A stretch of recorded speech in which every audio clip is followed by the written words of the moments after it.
इस खून के सैंपल में हमें एक खतरनाक किस्म की ड्रग भी मिली है।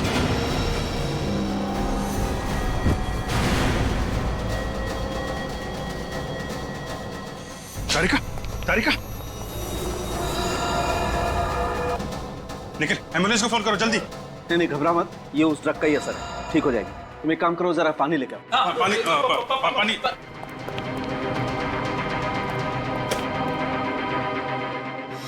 तारिका, तारिका, तारिका, यू ओके? सर आ जाओ। एक you okay? Yes sir, I am sorry sir, मुझे लगा छोटा सा टेस्ट है, बिना मास्क के ही हो जाएगा। कमाल है, अपना ध्यान रखना चाहिए तारिका जी, आपको इतनी लापरवाही नहीं करनी चाहिए। अगर आपको कुछ हो जाता तो मैं तो। अभी मैं ठीक हूँ अभिजीत, थैंक्स।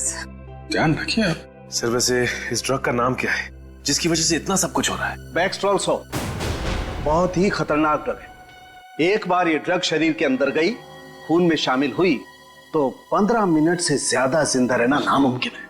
बस सिर्फ 15 मिनट? इसका मतलब ये राहुल और विशाल, इनकी तो मौत हो चुकी होगी। बिल्कुल, दोनों मर चुके होंगे। मगर ये ड्रग इनके शरीर में गया कहां से? किसी ने जबरदस्ती दिया या खुद? एक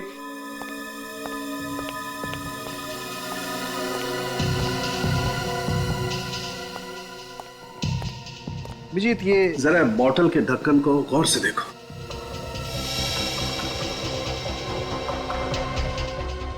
इस ढक्कन पे तो चेन है, ऐसा लग रहा है इंजेक्शन से किया गया है ये चेन। एग्जैक्टली, ये इंजेक्शन से ही किया हुआ चेन है।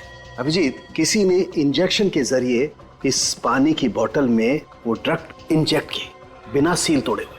और जब उन दोनों ने इसकी सील तोड़ के पानी पिया, ड्रग्स उनके शरीर में गई, खून में शामिल हुई और 15 मिनट के अंदर इनकी मौत हो गई। लेकिन लाशें कहाँ हैं इनकी? फ्लैट के अंदर तो हम लोगों ने अच्छी तरीके से चेक कर लिया है, तो बचता है टेरेस। क्या राहुल और विशाल दोनों का खून हो गया? जी हाँ। इन दोनों की लाश मिली आप लोगों को? नहीं, अभी तक नहीं, वही ढूंढने आया। लेकिन सर, एक बार तो आप यहाँ पे आके तलाशी लेकर जा चुके हैं ना, तो दोबारा यहाँ आने का क्या मतलब? सेक्रेटरी साहब, कहीं आप ही का हाथ तो नहीं है इस राहुल और विशाल के खून में? अरे नहीं सर, मैं भला क्यों किसी का खून करने लगा? आपको जो करना है वो कीजिए, मैं यहाँ खामोश खड़ा रहूंगा।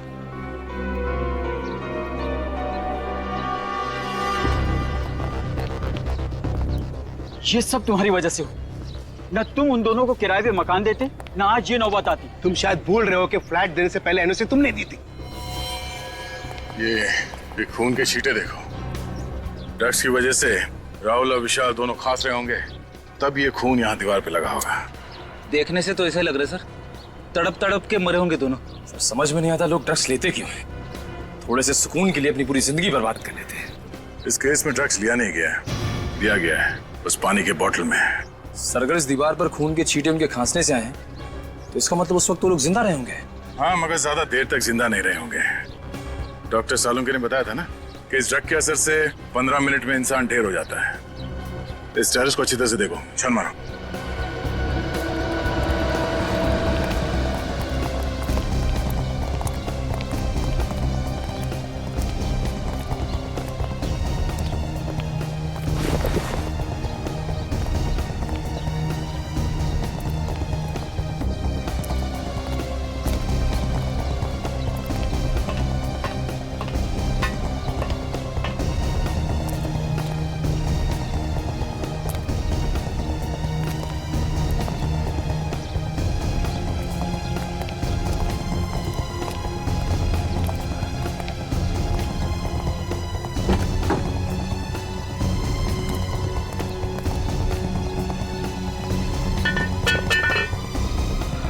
सफेद कपड़ा? सर! हाँ निखिल? सर इस टंकी के अंदर सफेद कपड़ा मिला है। सर शायद वही कपड़ा है जिसे गीता जी ने उस आत्मा को पहने हुए देखा था।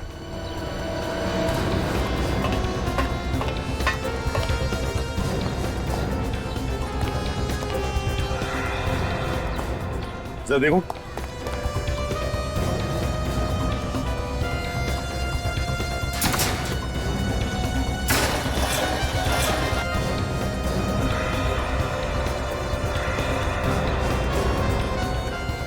ये क्या है?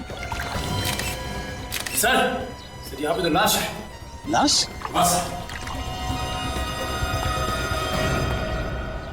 लाश देखना चाहते थे ना, आइए।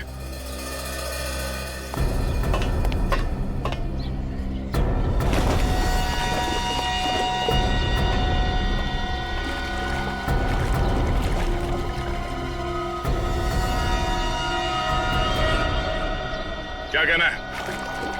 ये तो राहुल है। सर यार दूसरी लाश तो नहीं है। सर सर जल्दी आइए। निखिल,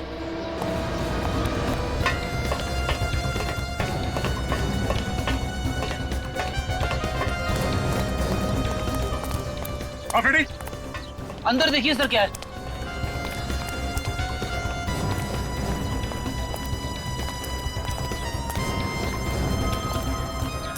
ये देखिए सर, ये खुफिया जगह जैसी लग रही है। अंदर चल के देखते हैं।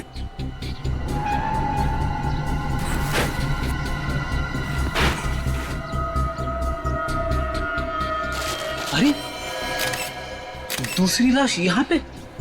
मुझसे ये सब देखा नहीं जा रहा है। ये लाश जरूर विशाल की होगी। जरा देखिए, ये विशाल ही है ना?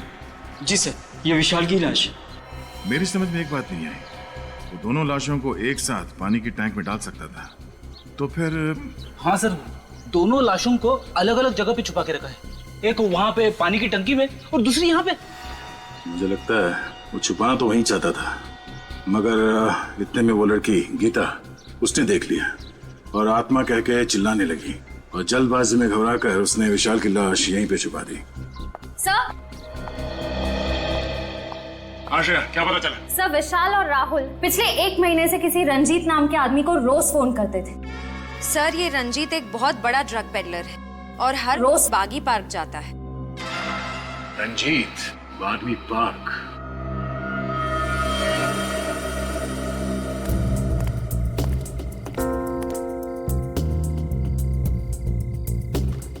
सर पार्क में तो कोई ड्रग्स बेचने वाला नजर नहीं आ रहा है। लगे रहो फ्रेडी, वो आएगा, जरूर आएगा। चना ले लो, चना गर्मा गर्म चना ले लो भाई साहब, चना भाई साहब, चना ले लो गर्मा गर्म। अरे फर्स्ट क्लास है साहब, ले लो। सर ले लेंगे बाद में। चना ले लो, चना गर्मा गर्म चना ले लो, चना ले लो भाई साहब, चना ले लो गर्मा गर्म, चना गर्मा गर्म चना। जी भाई साहब। वैसे आपकी घड़ी में टाइम क्या हुआ है? मेरी घड़ी खराब हो गई। 8:15। अच्छा ये बताओ कि यहाँ पे माल कौन बेचता है? अरे साहब माफ करो, चना ले लो, चना गर्मा गर्म। अरे भैया मुंह में दांत नहीं है, चने खिला रहे हो भाई। चना ले लो, चना गर्मा गर्म चना ले लो भाई साहब, चना गर्मा गर्म चना ले लो, चना गर्मा गर्म चना ले लो भाई साहब, चना गर्मा गर्म चना ले लो भाई साहब, चना। श्रेया ने एमएमएस भेजा है, इस रंजीत की कुंडली मिल गई है, फोटो भी आ गई इधर। अब तो हम बड़ी आसानी से रंजीत को पकड़ सकते। इडली खाओगे फ्रेडी? इडली? हाँ। ड्यूटी के वक्त खाने की बात मत करना। खाना सामने हो तो खा ही लेते हैं। अरे भाई सुनो। हाँ साहब। आओ भाई सचिन, इडली खाते हैं। जरा इडली लगा। हाँ।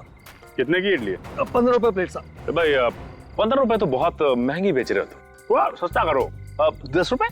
ठीक है साहब, आप भी क्या रखोगे, आप 10 रुपए दे देना। मेरी समझ में ये नहीं आ रहा है कि अगर ये सबको ऐसी डिस्काउंट देता रहेगा तो इसका घर कैसे चलेगा? घर चलाने के लिए ये दूसरा माल बेचता है फ्रेडी। दूसरा वाला माल? ये आप कौन से दूसरे वाले माल की बात कर रहे हैं साहब? अरे वो ड्रग्स। ड्रग्स? हाँ रंजीत बाबू, ड्रग्स। आप मेरा नाम कैसे जानते हो साहब? नाम तो क्या, हम तो तुम्हारा पूरा इतिहास जानते हैं। ड्रग्स बेचता है साहब, मुझे छोड़ दो साहब। ड्रग्स बेचने वाले से मुझे बहुत नफरत है।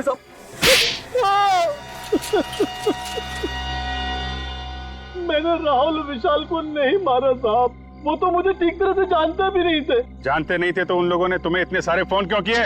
क्योंकि वो दोनों भी मेरी तरह ड्रग्स बेचते थे साहब। उन दोनों को मैं ही धंधे में लेकर आया था, लेकिन धीरे धीरे वो मुझसे आगे निकल गए और मुझसे सारे ग्राहक छीन लिए। और इसी बात का बदला लेने के लिए तुमने उन दोनों को ऊपर पहुंचा दिया? नहीं साहब, मुझे तो पता भी नहीं है कि वो दोनों दुनिया में नहीं है साहब। वैसे अच्छा हुआ साहब वो दोनों मर गए। बहुत जल्दी मार्केट में वो नया ड्रग्स लेके आने वाले थे साहब। नई ड्रग्स? कौन सी? मुझे नाम नहीं मालूम साहब, तो कोई ब्राजील का ड्रग था साहब। वो दोनों मुझसे कह रहे थे कि जल्दी किसी पे आजमाने वाले हैं वो ड्रग। अगर उसका असर सही निकला तो उन दोनों को माला माल होने से कोई नहीं रोक सकता। कहीं ये ड्रग पेस्टरल सॉप तो नहीं? ये ड्रग्स वो किस पे आजमाने वाले थे? मुझे नहीं पता साहब, इस बात को 1.5 महीना हो गया साहब। मुझे लगता है शायद कोई गड़बड़ होगी, इसलिए वो ड्रग्स को मार्केट में नहीं ला पाए साहब। मतलब सर वो लोग जिस पर भी ये ड्रग्स आजमाने वाले थे उसकी तबीयत तो बिगड़ गई होगी। राहुल और विशाल का ही कोई क्लाइंट होगा। उनके क्लाइंट्स के बारे में जानते हो तुम? सर आइए आप लोग, आइए। इधर खड़े हो जाओ सब लोग, लाइन लगाओ इधर। चलिए इधर खड़े हो, इधर खड़े हो। ड्रग्स लेते हो तुम लोग हैं? नहीं सर, आपको कुछ गलतफहमी हुई है। हम लोग ड्रग्स लेना तो दूर, कभी हम लोग ने ड्रग्स देखा भी नहीं। हाँ सर, जरूर हमें कोई फंसा रहा है। सर हम तो कॉलेज में पढ़ने वाले स्टूडेंट्स हैं, हम ड्रग्स के चक्कर में क्यों पड़ेंगे सर? अच्छा, अभी पता चल जाएगा। रेडी? सबका ब्लड टेस्ट करो। नहीं सर, प्लीज हमारा टेस्ट मत कीजिए। ब्लड टेस्ट भी करेंगे और पॉजिटिव आने पे तुम्हारे पेरेंट्स को भी बुलाएंगे, ताकि उन्हें पता तो चले जिस उम्र में भविष्य बनाना चाहिए तुम लोग ड्रग्स के अंधकार में डूब रहे हो। नहीं सर, आपसे कभी ड्रग्स को हाथ भी नहीं लगाएंगे सर। अब बात समझ में आ गई है? देखो, हमारे सारे सवालों का जवाब दो तुम लोग। पूछिए सर। ये ड्रग्स कौन देता है तुम लोगों को? सर वो राहुल और विशाल, वो लोग अपने घर में पार्टी करने के बहाने हम लोग को ड्रग्स बेचते थे। तुम लोगों को मालूम है राहुल और विशाल का खून हो गया है? खून? सर हमें उसके बारे में कुछ नहीं मालूम सर। अच्छा ये बताइए कि उनकी किसी से दुश्मनी थी क्या? नहीं सर, हमें नहीं पता। हम तो सिर्फ उनसे ड्रग्स खरीदते थे, और उनके कौन से दुश्मन थे या कौन दोस्त, ये हमें नहीं मालूम। मगर उनका खून हुआ कैसे? बैक्सटेरल सॉप नाम के ड्रग्स से। बैक्सटेरल सॉप? हाँ, उन दोनों ने कभी ये ड्रग्स बेची थी तुम लोगों को? नहीं सर, हम तो इस ड्रग का नाम पहली बार सुन रहे हैं, हमने कभी नहीं लिया। सर अगर ये ड्रग्स आसानी से नहीं मिलते और अब तक मार्केट में आए भी नहीं, तो हो सकता है कि किसी सप्लायर ने ये ड्रग विशाल और राहुल को दी हो। तो इस रंजीत को बुला। अभी तुम लोग जा सकते हो, लेकिन याद रखना ड्रग्स को हाथ भी नहीं लगाना है, वरना। सॉरी सर, हम लोग कभी ड्रग्स नहीं लेंगे और ना ही किसी आसपास के लोगों को लेने देंगे। ठीक है, आइए।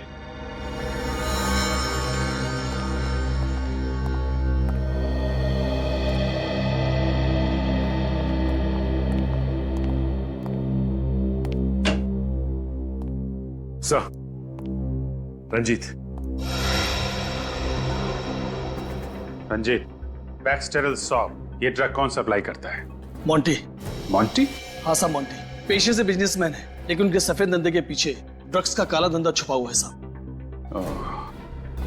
मोंटी, चलो जरा इस मोंटी से मिल लेते हैं।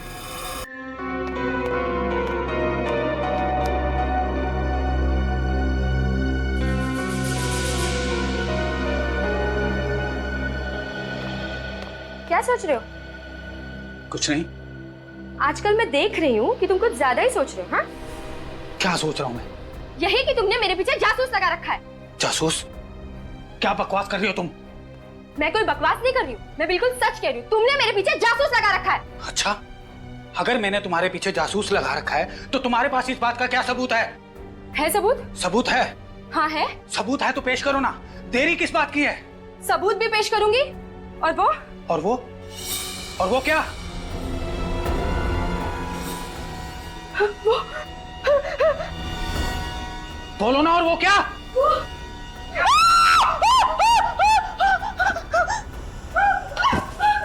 गीता, गीता क्या हुआ तुम्हें?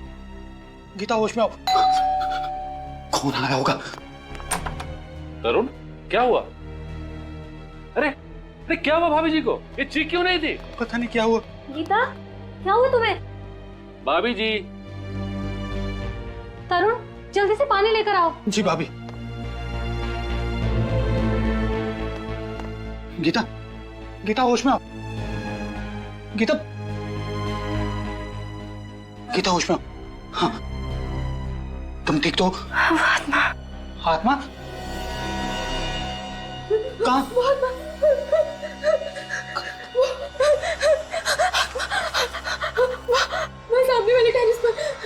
लेकिन वहां तो कुछ भी नजर नहीं आ रहा गीता। तरुण मेरा विश्वास करो, वहाँ मेरी आत्मा रहेगी।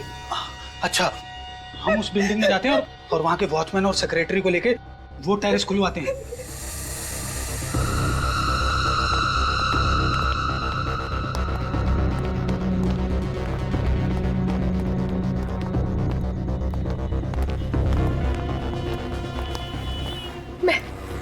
मैंने यही चलते हुए देखा था उसे।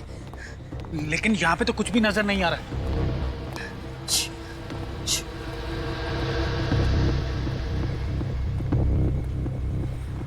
यही कहीं आसपास होगी वो आत्मा। भाभी जी, आप भी ना। अरे आप जैसी पढ़ी लिखी औरत इस तरह की बात कर रही है। कोई आत्मा वात्मा नहीं होती। होती है, मैंने उसे अपनी आंखों से देखा और मेरी आंखें कभी धोखा नहीं खा सकती। तुम्हें किसने कहा कि आंखें धोखा नहीं खाती? कई बार हमारा मन जो देखना चाहता है उसकी इच्छा शक्ति इतनी ताकतवर होती है कि जो चीजें वहां नहीं होती वो भी आंखों को दिखाई देती हैं। मतलब तुम ये कहना चाहते हो कि मैं पागल हूँ? हाँ? मुझे ऐसी चीजें दिखती हैं जो है ही नहीं। देखो गीता, तुम्हें कोई पागल वागल नहीं कहना चाहता। मैं जानती हूँ ये सब तुम्हारी ही चाल है। हाँ? पहले तो तुमने मेरे पीछे जासूस लगा दिए और अब ये तुम्हारा कोई दूसरा नाटक है। बस करो गीता, ना जाने तुम्हारी ये शक करने की आदत कब जाएगी। वो देखो वहां पर क्या है, वो दीवार पर।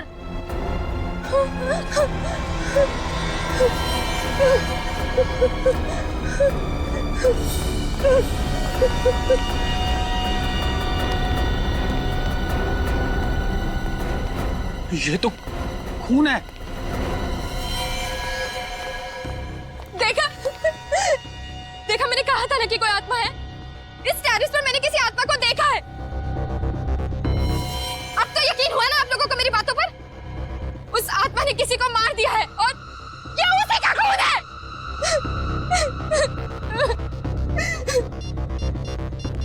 हमें सीआईडी को फोन करना चाहिए।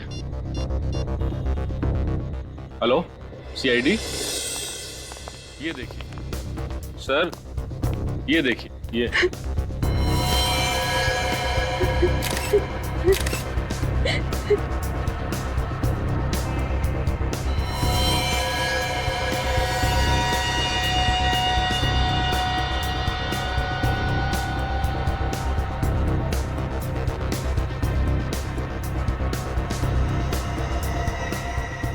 खून अभी भी ताजा है। अभी थोड़ी देर पहले तो मारा उस आत्मा ने।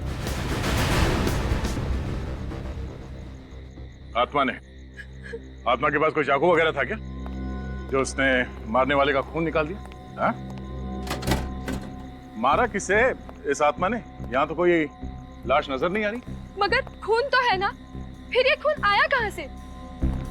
खून है, मगर इतना खून नहीं है जिसे लगे कि किसी को मारा गया है। आप मेरी बातों पर यकीन क्यों नहीं कर रहे सर?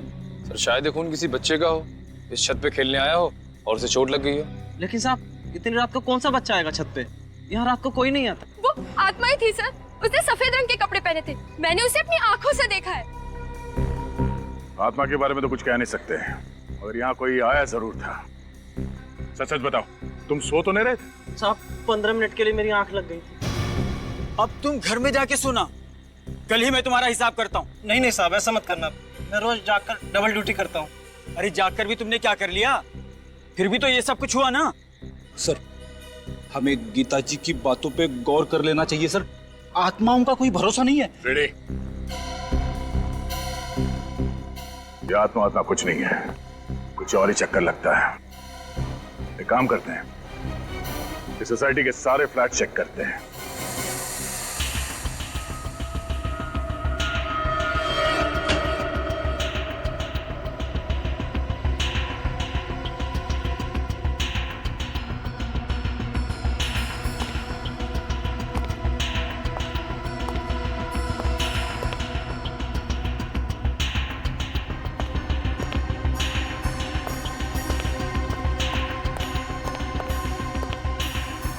सुमित,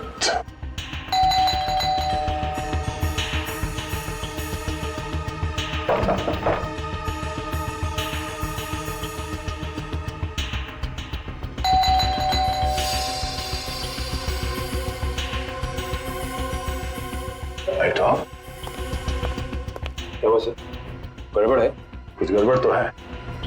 थोड़ी देर पहले ये लाइट चल रही थी, ये अचानक ऑफ हो गई। अंदर चल के देखते हैं।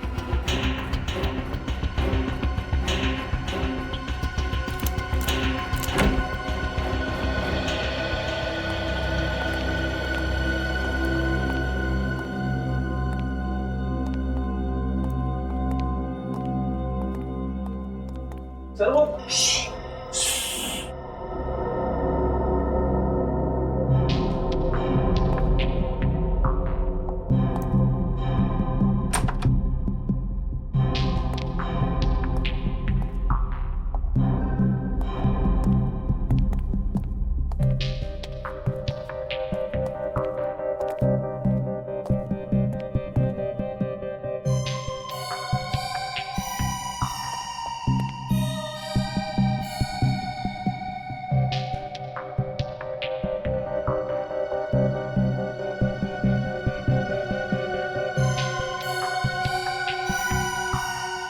सुमित, बहुत हो गया ये छुपा छुपी का खेल।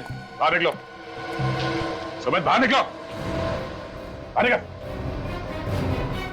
आराम से सर, आराम से, आराम से, आराम से। सर पैर में चोट लगी है। पैर में चोट लगी तो इस पलंग के नीचे छुपने की क्या जरूरत है? हाँ? क्या छुपा रहे हो तुम हमसे? डर गया था सर, कहीं आप गिरफ्तार ना कर ले। गिरफ्तार? मगर तुम्हें कैसे पता चला कि हम लोग कौन है? रात को इस तरह कौन आता है सर? सर मैंने कोई गुनाह नहीं किया सर, मैं सच कह रहा हूँ। आप मेरी पत्नी की बातों पर यकीन मत कीजिए। पत्नी? ये पत्नी कहाँ से आ गई बीच में? आप लोगों को मेरी पत्नी ने नहीं भेजा। नहीं, तुम्हें क्यों लगता है कि तुम्हारी पत्नी तुम्हें गिरफ्तार करवाना चाहती है? उसने मुझ पर झूठा केस कर दिया है कि मैं उसे दहेज के लिए परेशान करता हूँ। अब मैं बेचारा शरीफ आदमी उसके सामने चू तक नहीं करता, उससे दहेज कैसे मांग सकता हूँ? तो तुम्हें लगता है कि दहेज लेने के इल्जाम की वजह से हम तुम्हें गिरफ्तार करने आए? हाँ सर, मैं तो यही समझा था। मगर आप लोग क्यों आए? बहुत जल्द पता चल जाएगा। तुम्हारे साथ यहाँ पे कोई और भी था थोड़ी देर पहले? नहीं सर, मैं यहाँ अकेला रहता हूँ। थोड़ी देर पहले तुम छत पे गए थे? सर कैसा मजाक कर रहे हैं सर? सर चोट के साथ मुझे बाथरूम जाने में मुश्किल होती है, तो छत पर कैसे जाऊंगा? लिफ्ट से? इसका मतलब है छत पे मिले खून का राज इस फ्लैट में नहीं किसी और फ्लैट में है। श्रेया, छत पे जो खून मिला था उसे फौरन से लैब भिजवा दो। अभिजीत को बुलाओ। इतनी रात का कौन हो सकता है? 12:30। जी कहिए। Abhijeet, senior inspector Abhijeet, CID से। सीआईडी से? क्या बात है ऑफिसर, सब ठीक तो है? जी, हमें सिर्फ इतना पूछना था कि आपके घर में किसी को चोट तो नहीं लगी है? चोट तो नहीं लगी, लेकिन मेरा बड़ा बेटा अविनाश कुछ दिनों से अस्पताल में। अच्छा अच्छा अच्छा, हॉस्पिटल में है? जी सर। हम इसलिए पूछ रहे हैं कि आपकी बिल्डिंग के छत की वॉल पे हमें खून के छींटे मिले हैं। हमारे टेरेस पे खून के छींटे? जी। कौन कौन है आपके घर में? सर, मेरी बीवी सुषमा। सुषमा, ये मेरी बीवी सुषमा है और छोटा बेटा अमन। और जैसे मैंने आपको बताया कि अविनाश तो अस्पताल में। आप? सुषमा, ये सीआईडी ऑफिसर है, कह रहे हैं कि हमारे टेरेस के दीवार पे खून के छींटे लगे हुए। खून के छींटे? लेकिन सर किसका हो सकता है वो खून? जी, वही पता लगाने की कोशिश कर रहे हैं हम। अच्छा, ये जो फ्लैट है 601 नंबर का, इसका मालिक कौन है? इसका मालिक तो आपके सामने खड़ा है, ये मेरा ही फ्लैट है। अच्छा अच्छा, तो दो फ्लैट हैं आपके? जी हाँ सर, ये फ्लैट मैंने किसी को किराए पे देके रखा हूँ। किसे दिया है किराए पे? 2 लड़के हैं, विशाल और राहुल। विशाल और राहुल? हाँ, मुंबई आए कुछ मॉडल बनने के लिए। अच्छा, फ्लैट तो बंद है, कहाँ है लोग? इनका कोई ठिकाना नहीं रहता सर, बस कभी भी आ जाते हैं। मैं तो बस परेशान हो गया इनको फ्लैट देखकर। क्यों? ऐसा क्या करते हैं वो लोग? बस रात भर लाउड म्यूजिक, उछल कूद। मैं तो क्या, पूरा सोसाइटी के लोग उनसे परेशान है सर। हाँ सर, हमने तो उनको नोटिस दे दिया है, अगले महीने की 3 तारीख को छोड़ना है उनको फ्लैट। बस सर, आपके पास अगर कोई अच्छा किराएदार मिले तो बता दीजिए सर, हम तो बस परेशान हो गए इनसे। क्यों नहीं, जरूर बताएंगे। पहले जरा फ्लैट तो देख लें। ये? हाँ, चाबी है ना आपके पास? जी है सर। जरा दीजिए। ले लीजिए सर।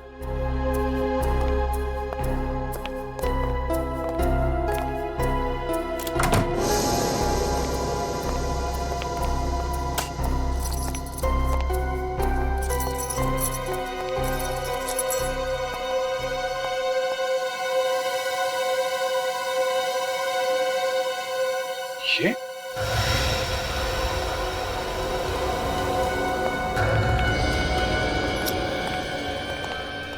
यहाँ पे भी खून। शीशे के ऊपर इतने सारे खून के छींटे। कर चेक करो। सर, ऊपर छत की दीवार पे जो हमें खून के छींटे मिले थे, कहीं वो विशाल या राहुल, इन दोनों में से किसी के तो नहीं है? हो सकता है कि खून फ्लैट के अंदर कहां से आया। सर इसके बारे में मुझे कुछ नहीं मालूम सर। विशाल और राहुल को फ्लैट देने से पहले उनके बारे में अच्छी तरीके से जांच पड़ताल की थी ना आपने? सर अच्छी तरह से जांच पड़ताल करने के बाद ही तो उनको फ्लैट दी थी सर। सर आने ये देखिए सर, बेडरूम में इस बॉटल के पास इतना सारा खून पड़ा हुआ है।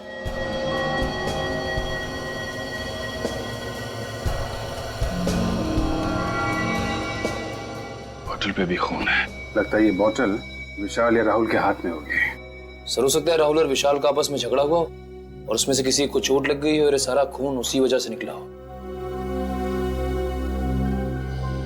ऐसा लगता नहीं है, खून चोट से निकला है। देख रहे हो खून के छींटे चारों तरफ। कुछ और ही हुआ है यहाँ पे।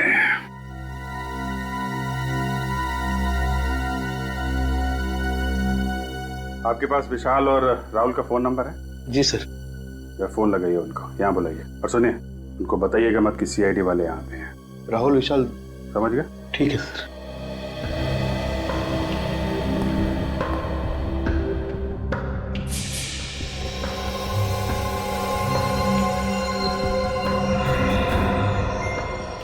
ये क्या है? पाउडर जैसा कुछ है।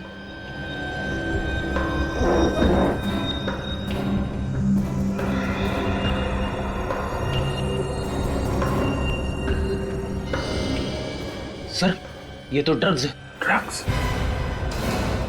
ड्रग्स कहां से आई?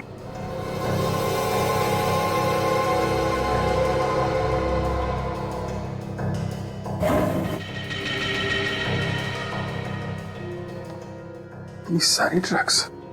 सर ये तो लाखों की ड्रग्स होगी। कहीं ऐसा तो नहीं कि ये राहुल और विशाल ड्रग्स बेचने का धंधा करते हो? ऐसा ही लग रहा है सर। सर ये राहुल विशाल दोनों का फोन नहीं लग रहा है सर। वो सब छोड़िए, ये क्या है? हैं? क्या है ये सब? सर इतने सारे व्हाइट पाउडर?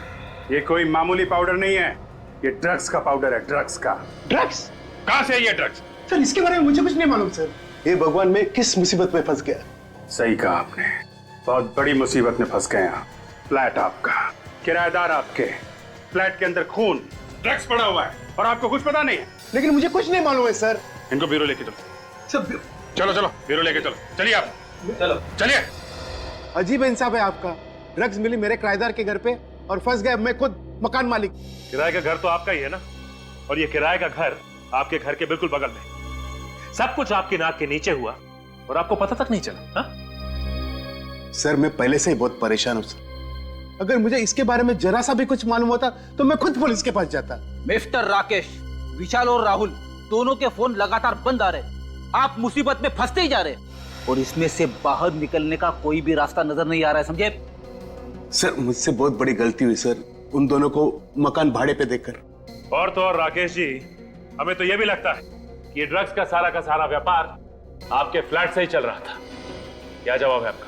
मैं क्या जवाब दूं सर, इस चक्कर में मैं खुद फंसता जा रहा हूं।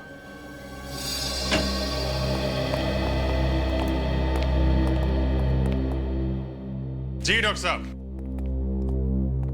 आइए भाई, आज तो आप वाकई बहुत ही अच्छे वक्त पर आए। क्या बात है सालू के साहब, इतनी गर्म जोशी से आप हमारा स्वागत कर रहे हैं? हाँ, मैं गर्म जोशी से आपका स्वागत कर रहा हूं, और वो इसलिए कि फ्रेडी साहब आज आप कम से कम अकल वाली बात करना। देखिए सालू के साहब, मैं हमेशा अकल की बात करता हूं। देखो, टेरेस पे मिला हुआ खून और राकेश के दूसरे फ्लैट में मिला हुआ खून, ये दोनों खून राहुल या विशाल, इनमें से किसी एक का है ना? कर दिया ना सत्यानाश? मुंह खोलते ही कर दिया ना सत्यानाश। क्यों?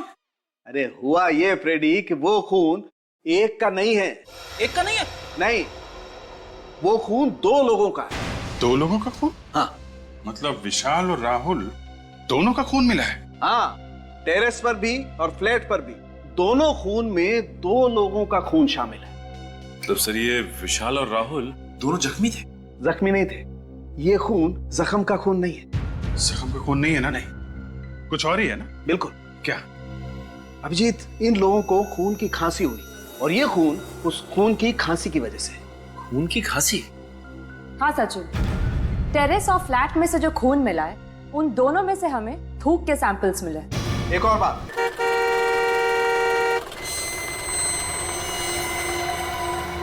अरे रुकिए रुकिए, अरे रुकिए, कहाँ जा रहे हैं आप? मोंटी साहब से मिलना है। उनसे मिलना है तो शाम को आइए, वो अभी सो रहे हैं। कमाल है, 11 बज रहे हैं और तुम्हारे मोंटी साहब कुंभकर्ण की तरह अभी भी सो रहे। आप तमीज से बात कीजिए, हमारे साहब को कुंभकर्ण कहने की आपकी हिम्मत कैसी हुई? जरा इस पे गौर फरमाएंगे? सीआईडी। अब बताओ क्या कर रहे हैं आपके मोंटी साहब? वो वाकई में सो रहे हैं, क्योंकि रात को देर रात तक पार्टी करते हैं और फिर दोपहर के बाद ही उठते हैं। अच्छा, चलो आज देख लेते हैं कैसी नींद है तुम्हारे साहब की।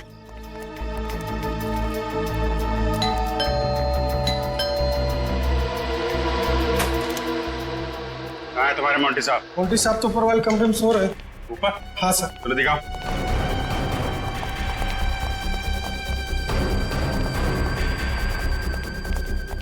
कहाँ पे? सर इस तरह।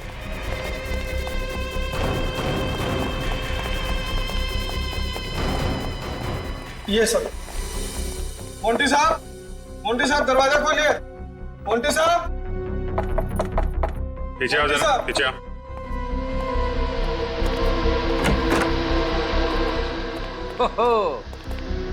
देखा सर, मोंटी साहब के ठाट बाट शराब का ग्लास हाथ में लेके ही सो गए।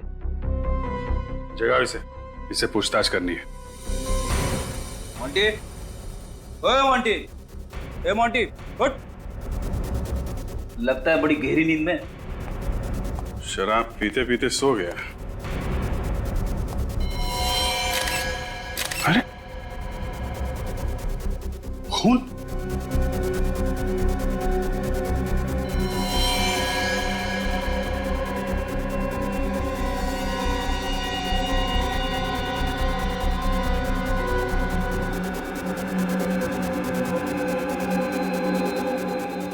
ये तो मर गया।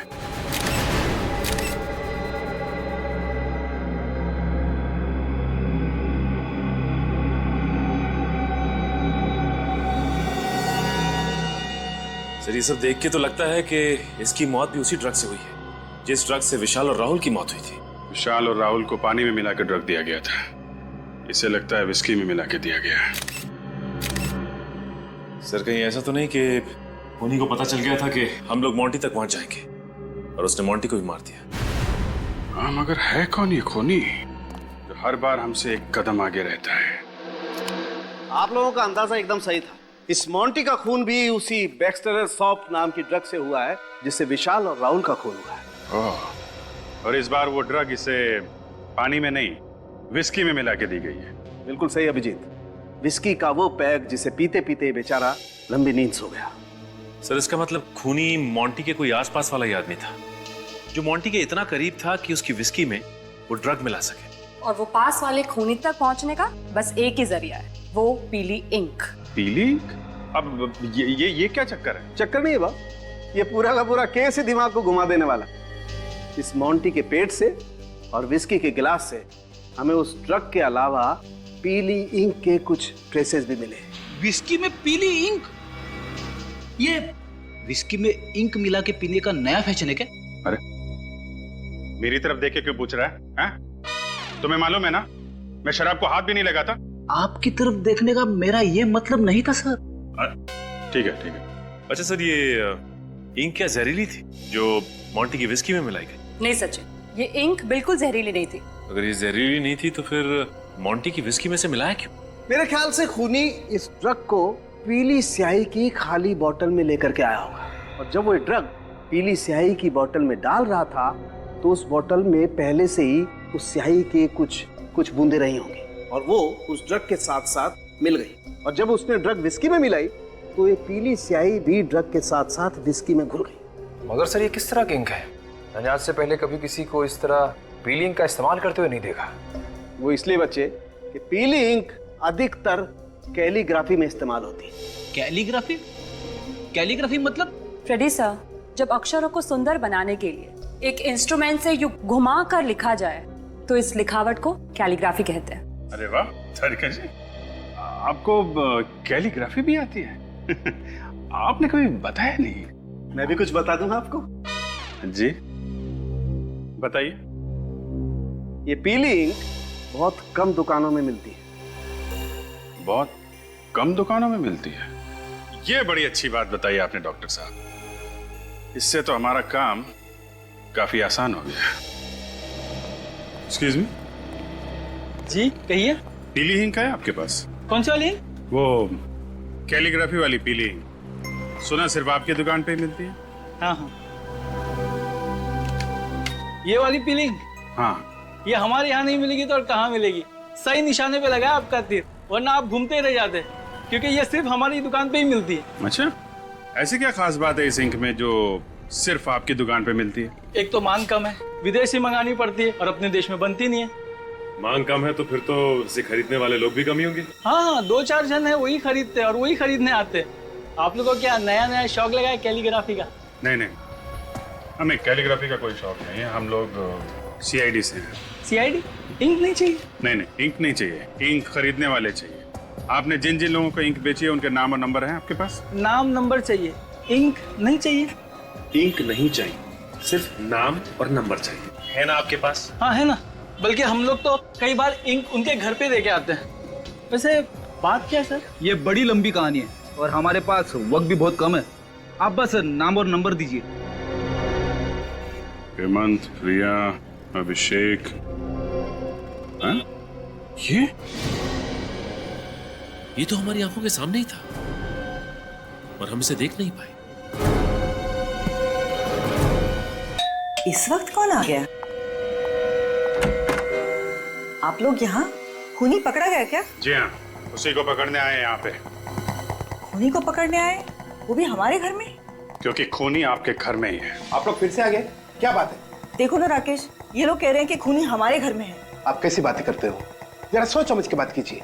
हम सोच समझ के ही बात कर रहे हैं। खूनी आपका बेटा अमन है। नहीं नहीं, ऐसा नहीं हो सकता। आपको जरूर कोई गलतफहमी हुई है। मेरा बेटा अमन खूनी? जी हाँ, आपका बेटा अमन। अमन?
रुक जा, रुक जा। जाएगा कहाँ? आगे रास्ता बंद है।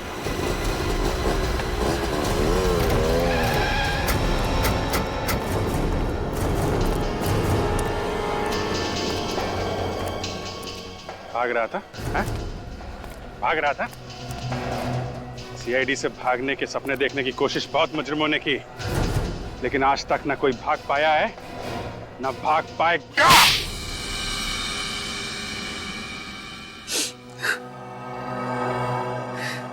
सर, मैंने जो कुछ भी किया अपने भाई अविनाश, उसकी हालत का बदला लेने के लिए किया। ऐसा क्या किया था उन लोगों ने तुम्हारे भाई के साथ? सर, उन दोनों की वजह से आज मेरा भाई हॉस्पिटल में कोमा में पड़ा हुआ है। तुम्हारा भाई कोमा में? हाँ सर, एक दिन मैंने उन दोनों को बात करते हुए सुन लिया था। वो दोनों कह रहे थे कि बेचारा अविनाश बेवजह ही बलि का बकरा बना। उन दोनों ने वो पैक्सटिल सॉल्व नाम की जो ड्रग थी वो सबसे पहले मेरे भाई पे आजमाई। और इस बात का बदला लेने के लिए तुमने उसी ड्रग पेस्टेरल सॉप की मदद से खून पे खून करना शुरू कर दिया। पहले विशाल का, फिर राहुल का और फिर मोंटी का। हाँ सर, सबसे पहले मैंने डुप्लीकेट चाबी बनवाई और उसी की मदद से वो ड्रग चुराई। और जैसे ही मौका मिला मैंने राहुल और विशाल की बोतल में मिला दी। और जैसे उनकी तबीयत खराब हुई मैं उन्हें हवा खिलाने के बहाने छत के ऊपर ले गया। और मोंटी? सर मोंटी अपनी दरिया दिली के लिए बहुत मशहूर था। एक दिन मैं उसके घर डोनेशन मांगने के बहाने गया और वहाँ मौका पाते ही मैंने उसकी विस्की में वही ड्रग मिला दिया जिस ड्रग को बेच कर वो अमीर बनना चाहता था। इतनी कम उम्र में 3 खून किए तुमने, एक बार भी तुम्हारे हाथ नहीं कांपे? बिल्कुल नहीं सर। सर अगर मेरा बस चले ना तो इस देश में हर एक ड्रग्स बेचने वाले को उसी ड्रग से मौत के घाट उतार दूं। आप जानते नहीं है सर, इस ड्रग की वजह से न जाने कितने घर, कितनी जिंदगियां बर्बाद होती हैं। और आज मेरा भाई हॉस्पिटल में है, वो कोमा में पड़ा है सर।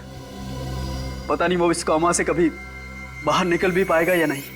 सर माना कि मेरे बेटे ने 3 खून किए, लेकिन जिन लोगों को इसने मारा है वो भी तो अच्छे लोग तो नहीं थे ना सर। आप भी तो उन्हें गिरफ्तारी करने वाले थे ना।